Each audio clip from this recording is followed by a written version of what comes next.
What is up, guys? Ivan here from getivan.com.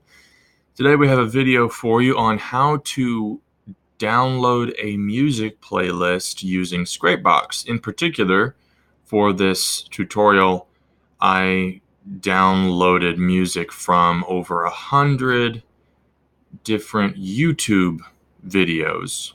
So Scrapebox has a built-in add-on for downloading from YouTube, and I show you how to also scrape YouTube video URLs in bulk, in particular from a playlist, and then you can take those URLs and plug them into the YouTube add-on and download whatever you want to download, whether it's the videos or just the audio.